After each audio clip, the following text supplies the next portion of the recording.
Hello everyone et bienvenue dans ma safe place. En fait, ce format, ça sera pour parler de mon prochain EP et les différents thèmes en fait que j'aborde dans ce EP qui sont liés avec moi-même, mon histoire, ma guérison. Ce sera plus intéressant, je pense, de parler des thèmes du projet en termes de promo en fait. C'est vraiment une promo pour la sortie du projet et parler de tout ce que je vais aborder dans le projet avant que ça sorte. J'ai trop hâte que ça sorte. Donc voilà, là vous êtes dans ma safe place, dans ma chambre. La première vidéo c'est si seulement je m'aimais. Alors, donc ça va parler de self-love, mon expérience avec le self-love et comment je suis arrivé à là où je suis aujourd'hui. On va dire qu'on s'aime. Est-ce que je dois spoiler? Attendez. On en parle dans la suite de la vidéo.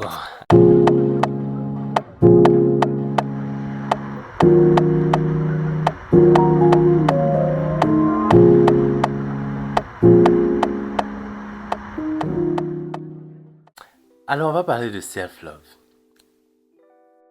Mon expérience avec le self-love. Eh ben, ça n'a pas été une journée facile. Franchement, je vous assure. Déjà, vous me voyez. Regardez à quoi je ressemble. C'est pas facile. Ça a été une journée où depuis enfant déjà, j'avais pas forcément conscience de à quoi je ressemblais en fait. Genre, je me rappelle pas de compliments que j'ai reçus de ma mère, de mon père, de ces choses-là qui font que j'étais très conscient de moi-même à la maison. Moi, j'existais en fait. Je ne voulais que m'amuser, couper des papiers, dessiner, colorier. J'avais pas idée que j'avais pas ces adjectifs. Tu es beau, tu es mignon, tu es ceci. Ça n'existait pas encore.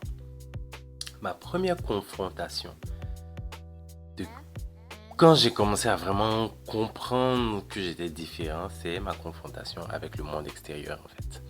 Quand je sors de chez moi, souvent, on m'appelait madame. Non, on m'appelait mademoiselle plutôt. On me prenait pour une fille en fait, quand je sortais de chez moi. Pas tout le temps, pas tout le monde. Il y en a qui avaient quand même l'œil, qui savaient voir au-delà de certaines choses. Mais la plupart me prenaient pour une fille. Et ça, c'est quelque chose que je vivais très mal parce que je suis un homme en fait. Donc, je vais pas marcher dans la rue et puis tu vas me dire, mademoiselle, en fait, je vais pas aller à la boutique acheter mon biscuit Bono et puis tu vas m'appeler mademoiselle, en fait, je ne supportais pas. Donc, ça faisait que j'avais du mal avec mon physique et à quoi je ressemblais parce que j'avais peur qu'on me perçoive différemment déjà. Et c'est comme ça que j'ai grandi. Mon père, par exemple, quand ça arrivait, quand il était là, me disait que lui, il a vécu la même chose. En fait. Lui, même jeune, on le prenait pour une fille. J'avais du mal à croire. Mais c'était son histoire et bon, ça me rassurait quelque part que j'étais pas, ça venait de mon père, que j'étais pas aussi fou que ça.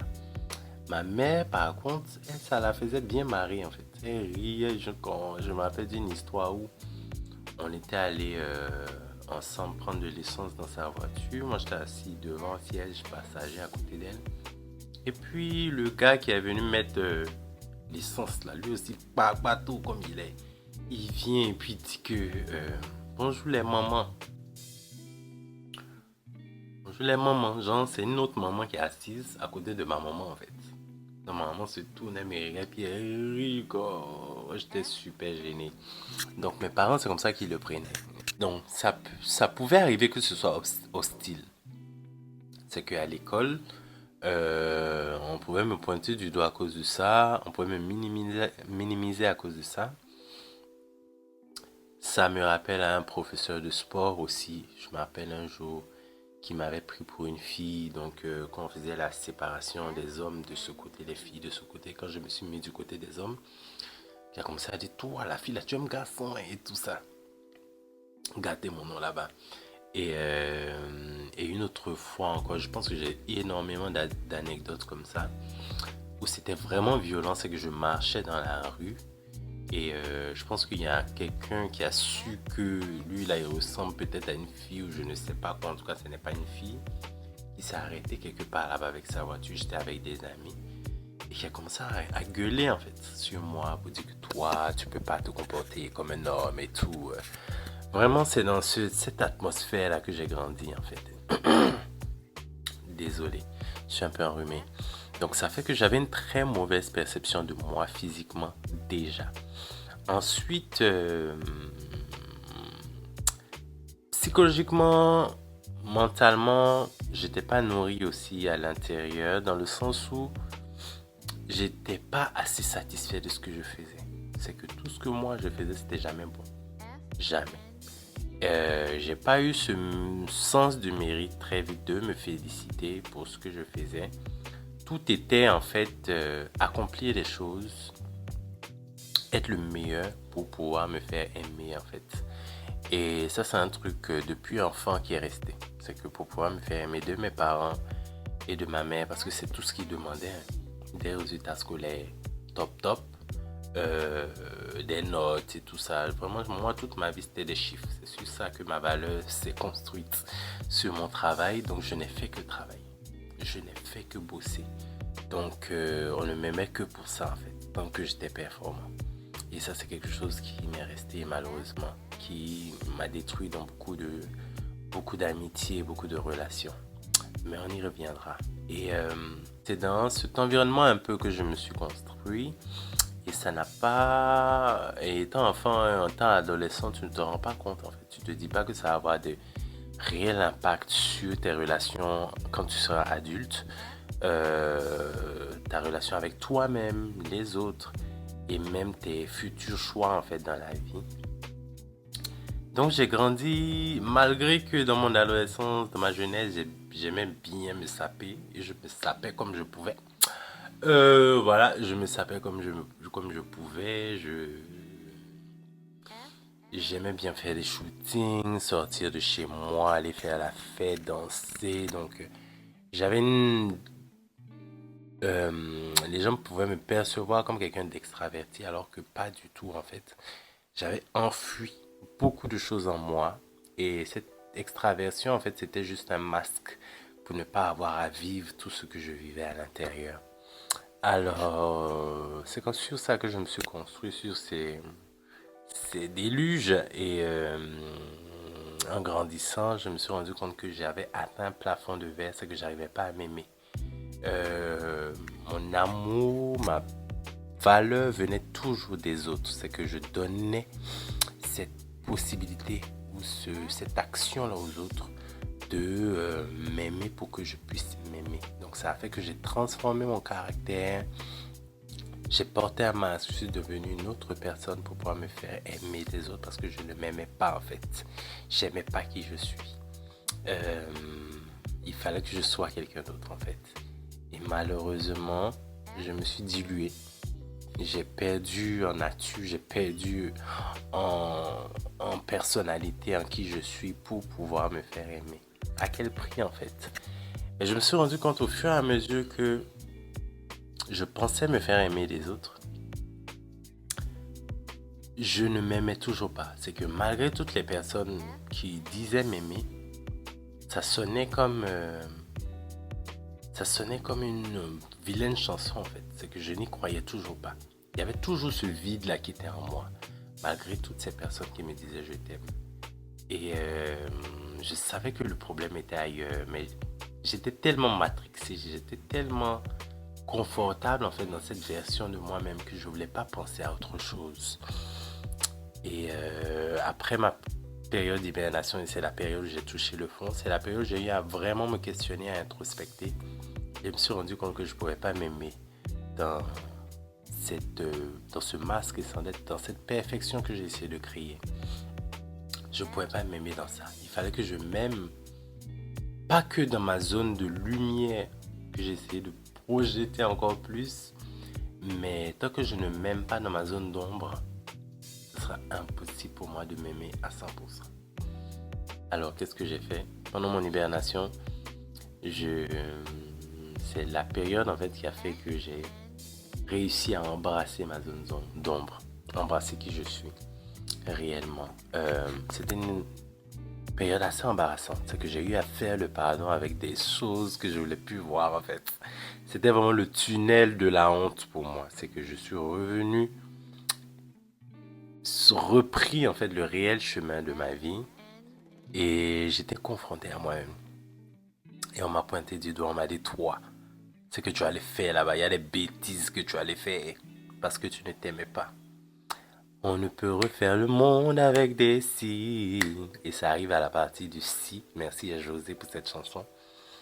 C'est que si je m'aimais, et si j'avais appris à m'aimer, si j'avais un environnement qui euh, m'avait nourri de cet amour, jamais je ne serais tombé en fait dans ces filets, euh, dans des situations où je me suis laissé aller, où je me suis laissé marcher dessus, où je me suis laissé faire en fait. Parce que je sais qu'il y a des moments de ma vie où j'ai reçu tellement d'injures, sur qui je suis. Je me rappelle encore au lycée, euh, quelqu'un même que je ne verrai, c'est-à-dire que je ne verrai plus, je sais plus si on va se croiser quelque part, mais ça va faire rire. En tout cas, aujourd'hui, j'ai fait le pardon nécessaire parce que je marchais avec toutes ces mémoires dans le cœur, mais qui m'a traité de P-word pendant que j'étais juste en train de marcher en fait dans l'extérieur du jardin de l'école. Et pendant que leur car passait, lui et deux amis m'ont traité de P-word pendant que j'étais en train de marcher. Et je me rappelle tellement de cette scène parce que quand j'ai revu ces deux personnes dont je parle, qui étaient moins âgées que moi, donc c'est-à-dire que je pouvais les prendre leur tête un à un, puis coller ça comme ça, comme M&M's. Mais je me suis dit que, parce que le jour qu'on s'est revu, quand j'ai regardé son regard, j'aurais pu lui faire beaucoup de choses en fait. Mais à ce moment-là, j'aurais même pu parler en fait, ouvrir la bouche et dire quelque chose. Mais à ce moment-là, j'ai rien fait, j'ai rien dit. Parce que quelque part, je me suis dit que je méritais en fait ce traitement.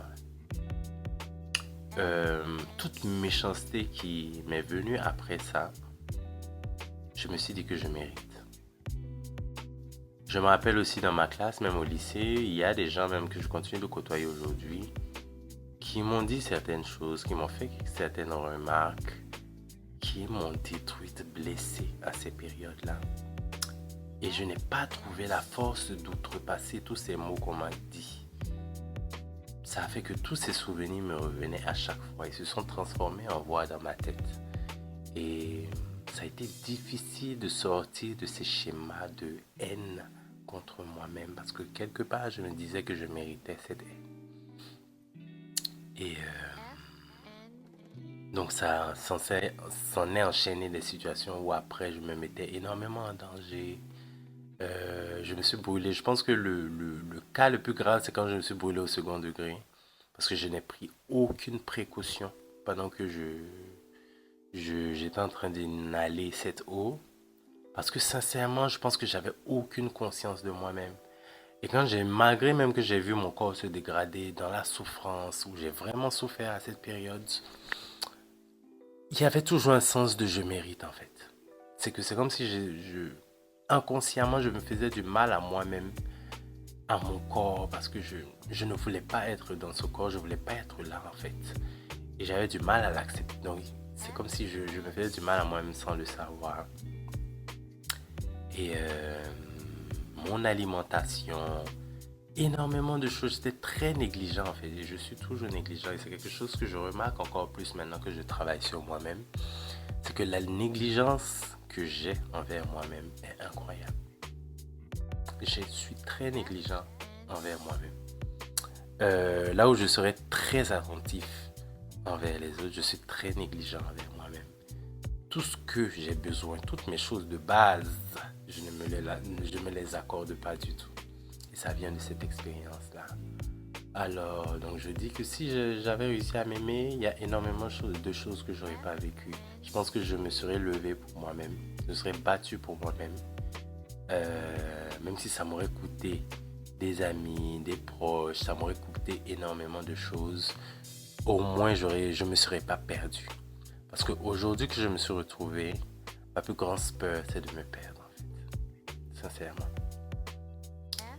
Alors, à ceux qui vont regarder cette vidéo, si vous ne vous aimez pas, vous n'êtes pas seul. Chacun a son parcours avec soi-même. On a tous vécu quelque chose qui a eu un impact sur nous-mêmes. Et en fonction de notre environnement et de qui nous sommes, notre personnalité, on va développer des moyens de combattre et de ne pas se perdre et de choisir un chemin pour nous. Malheureusement, ça n'a pas été mon cas. Mais de par mon expérience, je peux vous dire que la fenêtre d'action ne se ferme jamais. Même si tu as pris le mauvais chemin, tu peux toujours revenir sur le bon chemin. Et même si ce chemin va se faire au chemin de la honte, parce que tu auras ouvert d'autres bagages que tu as laissé tomber, tu auras toi-même en fait, en face de toi-même dans ce miroir qui va te dire que tu m'as laissé tomber, tu nous as laissé tomber. Ce sera le moment en fait de faire la paix avec toi-même et de te dire que tu ne te laisseras jamais tomber parce que tu connais la douleur derrière se laisser tomber. Donc l'amour de soi, ça vient pas tout seul. Aujourd'hui, je suis dans de meilleurs sentiments parce que j'essaie de combattre cette négligence et de me battre pour moi-même. Je m'accorde la plupart de mon temps maintenant. Je fais du sport, la musique, je fais en sorte de nourrir mes rêves, de prendre soin de moi, changer mon alimentation. Vraiment, je fais en sorte de prendre soin de moi. On peut faire mieux, toujours. Mais quand je regarde là où j'étais il y a quelques temps, aujourd'hui, je pense on a vraiment bien avancé quand même. Alors, ça va aller. Et si seulement je m'aimais, et c'est une condition qui peut réécrire le monde, on est d'accord. Mais je pense que si je m'aimais aussi, je n'aurais pas eu ce parcours en fait. Je n'aurais pas eu ces réalisations. Je n'aurais pas eu cette histoire que je partage aujourd'hui. Je suis très fier de là où je suis aujourd'hui parce que je m'accepte dans ma zone d'ombre. Et c'est ça le réel amour. C'est s'accepter dans sa zone d'ombre pour ce qu'on a fait de travers, pour nos erreurs, pour l'âme qu'on a, pour l'être humain qu'on est imparfait en fait, qui va faire des erreurs, qui va apprendre de ses erreurs, et l'âme qu'on décide d'incarner, dans le sens où jamais, malgré les aléas de la vie, malgré tout ce qui va nous arriver, on ne changera pas qui on est. On va rester cette personne authentique et vraie. En tout cas, on ne va pas changer pour quelqu'un. Voilà. Alors, je vous invite à travailler sur vous-même, à prendre soin de vous, passer du temps avec vous-même, à vous connaître, apprendre à vous connaître, savoir ce que vous aimez, ce que vous n'aimez pas. Et ça aussi, c'est votre expérience qui le dit. N'ayez pas peur de faire des expériences, parce que c'est comme ça qu'on se construit, c'est comme ça qu'on apprend à se connaître à travers les autres. Et ça ira. Alors, c'était la première vidéo de ma Safe Place qui s'appelle Si seulement je pouvais m'aimer et qui parle de mon parcours avec le self-love, qui va faire aussi l'effet d'une chanson dans mon EP. J'ai trop hâte qu'il sorte. Et rendez-vous pour le deuxième épisode pour un autre thème. Portez-vous bien. Et surtout, si vous voulez partager votre expérience en commentaire, vous pouvez toujours m'envoyer votre expérience pour qu'on en discute. Et votre histoire avec comment vous avez appris à vous aimer et comment est-ce que vous faites pour vous aimer tous les jours. Voilà. Bye bye. Portez-vous bien.